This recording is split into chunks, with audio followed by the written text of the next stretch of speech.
Hey students, this is Professor Gore, and this lecture is for Module 3, and this is about kind of what we call the antebellum South, also talking about kind of the slavery, plantation society, and so forth. And so the antebellum period, there's a couple ways of looking at it in terms of time period.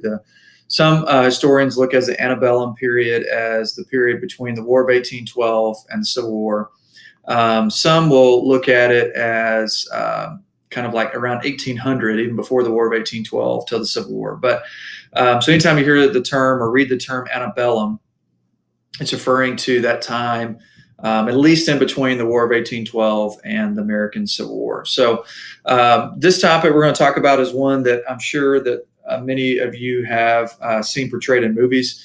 One of the most grueling aspects of American history. And so typically what I tell students is, there's really at least four, and there's more, but four big kind of dark spots in American history. Dark spots, that means things that we as a nation are kind of ashamed of and so forth. And slavery is the biggest. You also have treatment of immigrants, particularly like the Irish, the Chinese on the West Coast, and kind of the mistreatment of labor, particularly in the Gilded Age, the late 1800s, that we cover in the first module of U.S. History 2, and of course the treatment of Native Americans. And so there's others, true, but those are the ones that appear a lot on tests that I want students to focus on, and so forth. So particularly when I taught AP U.S. History, you can bet money you're going to have an essay on one or more of those topics on your actual AP exam. Okay, so if you look at, I've kind of showed you this map before in a previous lecture, but basically by the time of Civil War, you may know from movies or just your own knowledge from maybe 8th grade history or something, that the northern states did not have slavery. And so some states got rid of it right after the American Revolution, like Rhode Island, Connecticut. Massachusetts got rid of it during the American Revolution because Maine was part of Massachusetts at the time. New Hampshire gets rid of it during the year of the Treaty of Paris, 1793. New York did a gradual emancipation, and so did Pennsylvania, New Jersey, and whatnot. And so you can see that gradually emancipate means they freed their slaves over a period of years. Even Connecticut, Rhode Island did. They did it early, but there was still some gradual emancipation. There wasn't a whole lot of slaves in Rhode Island, Connecticut states anyway. So with this PowerPoint, I'd like to show you a lot of images. These are images of slave ships, and the treatment on the Middle Passage, which I covered in Module 1, is downright horrible. I always tell students it's one of the top 10, if not top 5, worst place to be in world history, was making that trip across the Atlantic, enduring those terrible conditions and so forth. But by 1808, the slave trade, in terms of importation of slaves being brought from Africa, had ended for the United States. Now, there was some smuggled, true enough, but the majority of them were traded within the United States. So when I say the slave trade ended, I'm not talking about within the continental United States. I'm talking about coming from Africa via slave traders to the United States. Because that was one thing the Constitution did pass, is that the slave trade would end in 1808. There's another, you can tell on the left-hand side, these are different Africans who had captured these slaves and brought them to the slave markets. And men were the most desired, just because of their physical strength, and thought they were able to endure the harsher elements a little better than children or women or elderly. Here's another one, horrific scene. And I covered this more in my world history classes, but slavery had been around really since the first module of World History 1. Typically, slavery began with the capture of people in war, and other societies had slavery more so than others. Like China did have slavery, but really the peasants where there was such a large peasant population, they didn't have in their minds, the economic need for slavery. The continent of Africa had a slave trade existed long before the Europeans came. Typically, they were traded across the Saharan desert on what we call the trans-Saharan trade, and they were a lot of women were sought after for domestic service and to be concubines, and then young boys were sold to eventually be raised as slave soldiers, and a little bit better treatment than what you would see that would cross the transatlantic trade route. Another big slave trade exists on the Indian Ocean trade as well, and typically they were sought after for those same occupations I just talked about: domestic servants, concubines, or for boys for slave soldiers. So the transatlantic slave trade was different in the sense that they sought primarily adult men because the backbreaking slave labor of the sugar plantation. So we covered that in Module 1. Like 40-something% of slaves that went across the Atlantic Ocean went to the Caribbean. Caribbean was a terrible place to be as a slave in the backbreaking work on the sugar plantations. And then about 30-something% went to Brazil. And you had about 6% that went to other parts of the Spanish Empire, either Central America and Mexico, or they went to the mines of like Potosi and Bolivia or something like that. So only about 4% actually went to North America. And so why does slavery grow so rapidly in North America? It's because of they had a longer standard of living, because the cash crop farming initially in the colonial time period was not as dangerous or backbreaking like sugar cultivation or mining would have been. Basically in North America, you had tobacco and rice or indigo initially, and those weren't as dangerous or as backbreaking and susceptible to diseases. Plus, the climate's better. It's not as tropical as it is in the Caribbean or Brazil, and so that helped longevity. And then when the birth rates increased rapidly after the American Revolution. But the demand goes up because of the cotton gin and the demand for cheap cotton for the textile mills in the first phase of the Industrial Revolution.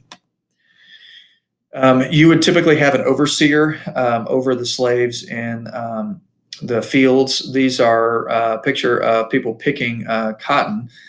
Picking, you would grab the cotton fibers off of the plant, and you would try to harvest as much as you can, and then they would put it in the cotton gin, and the cotton gin would separate the fibers from the seeds.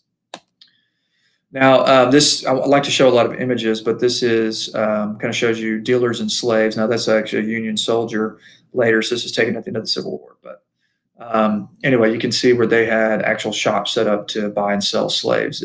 If it sounds inhumane, it is. Here's another one.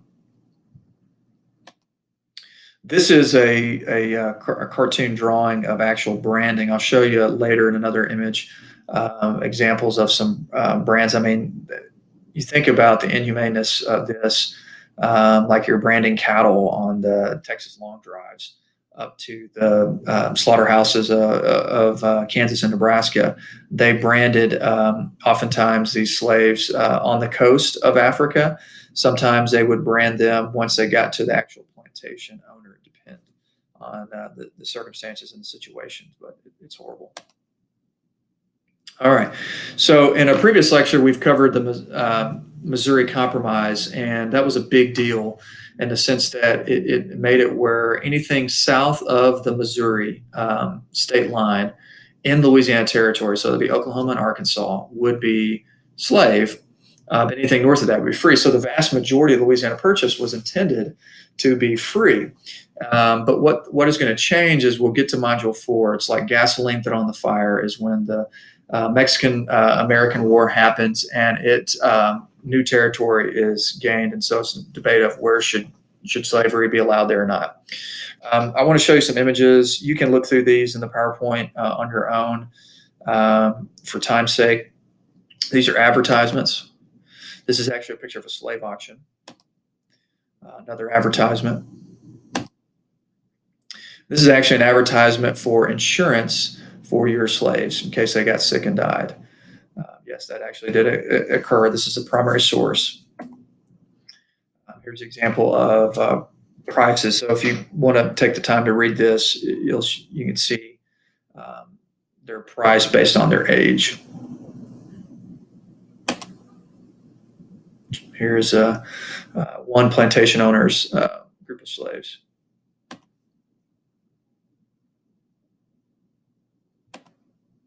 Here, now obviously, you had slaves that tried to run away.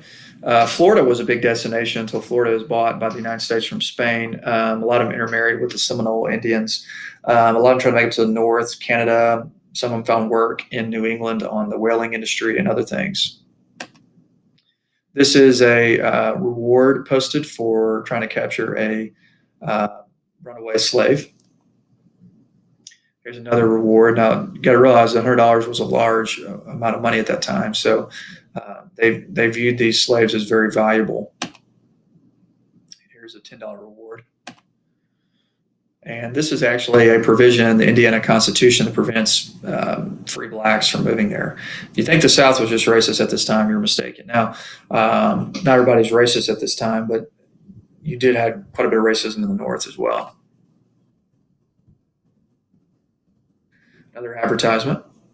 This is Lincoln drawn with slaves and so forth. I just thought it was kind of a cool image. Here's another runaway. Another $100 reward. Example. So these are all primary sources. I kind of like to show this just so you can get an idea of what it looked like in the newspapers at that time. This right here is, I want to stop a little bit on this image. This is probably the most infamous image of slavery. This was taken in, I think, about 1863, 1864 during the American Civil War. This was a slave, I believe, in Louisiana, or former slave, I should say. He gained his freedom for this picture. The Union Army had liberated him. He had escaped to them, and you can tell from the scars on his back that was not the first time he had tried to run away. And it really horrified Northerners when this image was spread around in newspapers or well, typically not in newspaper, but just in abolitionist propaganda. And this is necessarily propaganda. This is factual, horrible. So let's talk about the characteristics of the antebellum South. The vast majority of the South is farming economy. Just about all the industry was up in the north. You did have some industry at Richmond, some in Atlanta, a little bit in Memphis, but not really. And so it is a farming economy. But the beginning of the 1800s, the upper South of Maryland, Virginia, was where the majority of the slaves were, held the power politically for the South. As time goes along, because of cotton's wealth, it becomes the lower South.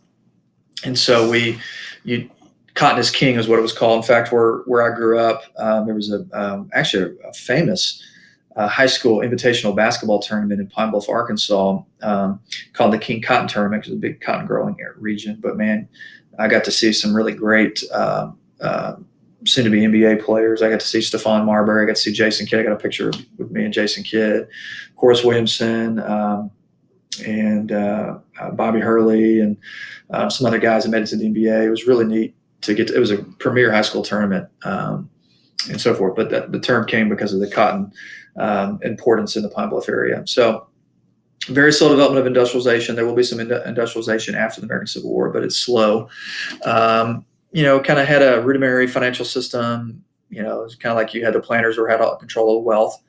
I will tell you this: at the time of the Civil War, there were more millionaires living in Mississippi, and particularly Natchez, Mississippi. Most of them had huge plantations just on the other side of the Mississippi River from in Louisiana, but there was more millionaires there than there was anywhere else in the country, and that's what shows you the wealth created by slavery and cotton cultivation at that time. I want to show you this real quick. This kind of gives you an idea of the social class breakdown. So the plantation owners, I don't have exact statistics. I do have a pie chart breakdown a little bit later that kind of shows you how much. At one point, by the time of the Civil War, only about 25% of Southerners owned slaves. 75% of them didn't. So majority of Southerners are just plain white yeoman farmers, own their own land, didn't own any slaves, just farm for themselves. There's about 250,000 free blacks living in the South. I think that's kind of a forgotten segment of society in the South before the Civil War was the free blacks living there. And then you had about 3.2 million. It was actually closer to 4 million by the time of 1860. So you can see the population growth between 1850 and 1860. And you can see the overall Southern population, how many whites. See, like South Carolina had a majority, actually, slave population. And ironically, they started the Civil War by being the first state to secede. Louisiana was a close second in terms of population size. You can see that Delaware did have slavery, but only 2% of the population. They're kind of forgotten slave state in American history. All right, so it's interesting that at this time that planters controlled the majority of the wealth in the South, and they also controlled the majority of the politics. So those who had the most to lose if slavery went away were those that ended up voting to secede from the Union. So it was kind of a great irony in the Civil War was that the majority of the Confederate soldiers did not own slaves, and a lot of the planters would try to buy substitutes for their sons. Now, some of their sons were officers and whatnot. There were slave owners that certainly fought for the Confederacy, but a lot of them did not own slaves. They were too poor. And so that kind of becomes frustrating because I feel like the poor people were fighting in the South and the wealthier, the ones calling the shots. So cotton cultivation, though, is really devastating to the soil. It depletes the soil of nutrients. And you know, you had to acquire as much land as you could because if you planted cotton over a series of years, it would deplete all the nutrients, and so it wasn't fruitful, and you had to let it lay fallow for a number of years to kind of regain its nutrients. They didn't have modern fertilizer that we have today. Like I said, about 75% by 1860 did not own slaves in the South. And it wasn't because that they just thought it was morally wrong. Don't misunderstand me. There were some that probably thought that, but the vast majority of them is just because they couldn't afford it. So here's some problems. If you rely on a one-crop economy, when that one crop goes bust, which is what happens in the American Civil War, so does the Southern economy. And in fact, the Northern soldiers were told to burn any kind of cotton they found, but because of the Union blockade, it shuts off a lot of the Southern economy. Plus, Britain didn't import as much American cotton from the South during the Civil War because they had bought a surplus in the years preceding, and they began importing Egyptian cotton. It did repel a large-scale European elite like you would see in the old Europe, but you have these new planter elites that emerge. And it created an aristocratic political elite. So these planters were majority of the influential Southern politicians were slave owners. Not all, but a lot of them were. And also you had racism. And so in this class system, you had the planters at the top. And then you had the non-slave owning whites, and then you had the free blacks, and then you had slaves. There's a picture of slaves using the cotton gin. And I always like to show this image to illustrate to students the tremendous impact of cotton. So you look in 1820, you see chunks of the South, particularly in Georgia, Alabama, Mississippi, and Florida's not a state yet, are made up of Native Americans. And then, of course, cotton is growing. And you got to understand the Indian Removal Act. Yes, Jackson shares a lot of blame for the Indian Removal Act, but Congress is who passed it. He signed the law. The reason why Congress passed it is because a lot of Southerners wanted Native American land for cotton cultivation. So look at that. That's by 1860. So it goes from this to this. And that's a tremendous jump in just 40 years. If you look at the value of cotton, by 1840, it accounted for more than half of all U.S. exports. And you look at it in 1860. And so the South was arrogant, thought that Britain couldn't deal without their cheap supply of Southern cotton. And they thought they were supportive of the American Civil War. That just doesn't happen. Here is a famous painting by William Brown, hauling cotton towards a cotton gin. This is sugar cultivation, Bowling House, 1923. So it's not all just out in the fields. Now, the South developed what's called the positive good argument for slavery. And what that means is, now, of course, in the 2000s viewpoint point, I mean, it sounds absurd, ridiculous. But Southerners like John Calhoun argued that the South was a positive good, and with this slavery. So let me give you here's some of the points that he would make. Okay, slavery is supported by the authority of both the Bible and the Constitution. Now, the Constitution, with the Three-Fifths Compromise, does permit slavery, but it didn't necessarily openly endorse it. Of course, the 13th Amendment is going to change that. And then now the Bible, there was examples of civilizations in the Bible that allowed slavery, and so forth. But they kind of missed the point. They kind of twisted the Bible to suit their own defense. Because if you remember, Israel or the Jews were liberated from Egypt, and they claimed that slavery was good for the barbarous Africans because they introduced into Christianity. It's a very racist, prejudiced view. Now, Christianity does become popular because of the Second Great Awakening, but they were trying to use that as an argument. And they were said that slaves usually treated members of the family. There are examples of that, sure. There were some that were in family pictures because they were treated well, but that is the exception, not the norm. Usually the norm was mistreatment and terrible conditions. Also, they argued that slaves are better off than most northern wage earners. Northern wage earners, yes, they have terrible working conditions in the first industrial revolution, but they did have freedom, and they could have moved if they could have afforded to go somewhere else. Now, I'm going to show you a list of areas that had gotten rid of slavery at different times in the Western Hemisphere here in a little bit. Cuba and Brazil were the only places in the Western Hemisphere that got rid of slavery later than the United States. Cuba did it in the 1870s or 1880s, and then Brazil got rid of it in 1888. So as I promised, here is the some of the branding, and this slave muzzle looks like something from Silence of the Lambs, one of the most inhumane aspects of slavery. They did stuff like this for those that they thought were might resist more. This is showing branding. This is actually abolitionist propaganda. And this is slave leg irons, slave tag, kind of like a dog tag for the military, and then their shoes. So horrible conditions. This shows you the distribution of slave labor at this time and where they worked at primarily. And now, really, that German Irish, the reason why they stayed in the Midwest and the North was because they couldn't really compete, they thought, in the South against slave labor. And like I said, Northerners were racist as well. And the South kind of developed this theory of biological racial superiority that you're going to see play out all the way through the Jim Crow South, and that'll be encountered again when you get to the Civil Rights Movement. And actually, statistically speaking, racial violence was actually the worst in American history between 1880 and 1920. So, of course, we don't have a lot of statistics on what happened during the slavery time either. So it's kind of a tough thing to quantify.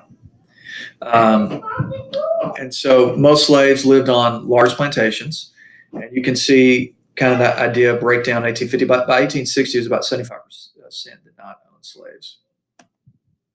This is slaves living some of their slave quarters. You can tell it's terrible conditions. This is what a Georgia plantation would have looked like. Get an idea of where they planted different stuff.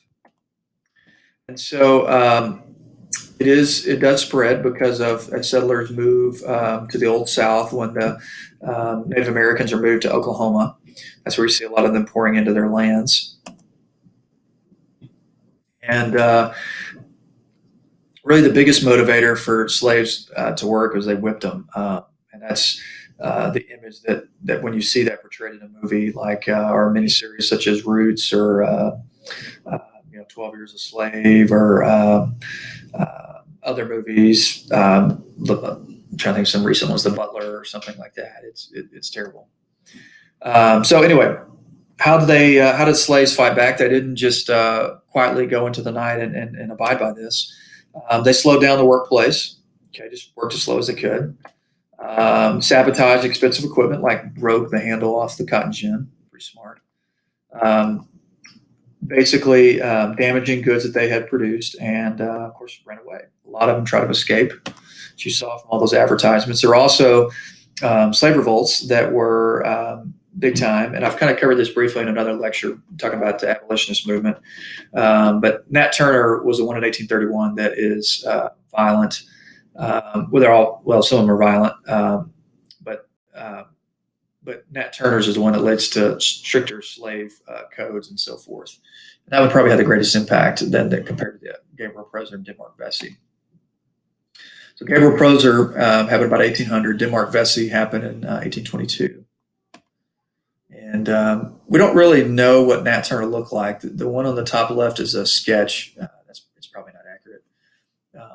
There's no known picture. And then the one on the right is basically a propaganda thing for our from whites in Virginia against slaves and so forth.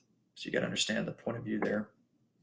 This shows you a map of all the different slave revolts throughout the entire Western Hemisphere. Of course, Haiti was the most famous and the most successful with the Haitian Revolution. You see it happen in South America. You see it happen in Central America, Caribbean. There's also a lot of maroon communities in the Caribbean, these areas where they had ran away and kind of created their own communities of runaway slaves, and would kind of create peace agreements with even some of the slave owners. This just shows you kind of the price of this time. And talking about, these are U.S. laws regarding slavery. And we'll get to the Compromise of 1850 in Module 4, and I'll definitely emphasize the Fugitive Slave Act part of that. And these are different laws and so forth. In different French or Britain or Central America. We talked about the abolitionist movement. I'm going to go over this briefly. We talked about the Underground Railroad and the abolitionist movement. This is actually a quilt that had symbols and so forth for the Underground Railroad. And these are famous abolitionists. And Sojourner Truth, a very well-known person in American history, part of the Underground Railroad, also part of the women's rights movement. Frederick Douglass, arguably one of the most famous men of the 1800s because of his autobiography, became our first ambassador to Haiti, met with President Lincoln many times throughout the Civil War, and arguably helped influence his change in views on slavery. It's kind of difficult to know who had the greatest influence, but he definitely had influence over President Lincoln. And then William Lloyd Garrison, the most well-known and famous or infamous abolitionist. He was infamous in the South, but famous among the abolitionist community. So as I mentioned before, you do have Christianity spread among the African-American slave population in the Second Great Awakening. And you also had these new languages that emerged because when slaves were initially brought in, they didn't have, they imported some with different languages on purpose, so they wouldn't be able to unite. And so new languages emerged. Gula is what we're learning. Historians are learning more and more about in South Carolina and other states, that was kind of slaves that spoke different languages learned how to communicate, and that the master didn't know how to speak it or anything, or sometimes it's called pidgin. But that's a language that we don't know a whole lot about, that historians are trying to investigating, or linguists are investigating. They try to stay together with families, but I think the worst part about antebellum slavery was not just the mistreatment with the whips, but and the stockades and the lack of freedom, but it's the separation of loved ones. And that we get to Module 4, we'll talk about the impact of the book Uncle Tom's Cabin, and how that impacted a lot of Northerners to be abolitionists after they read it. And music, can't understate the importance of music among the slave population. It continues. It's a huge cultural aspect. It's big in African culture and back in Africa when slaves were first brought over, and it continues. That's going to be a continuity, as we call it, throughout U.S. history. That remains continuous importance of music.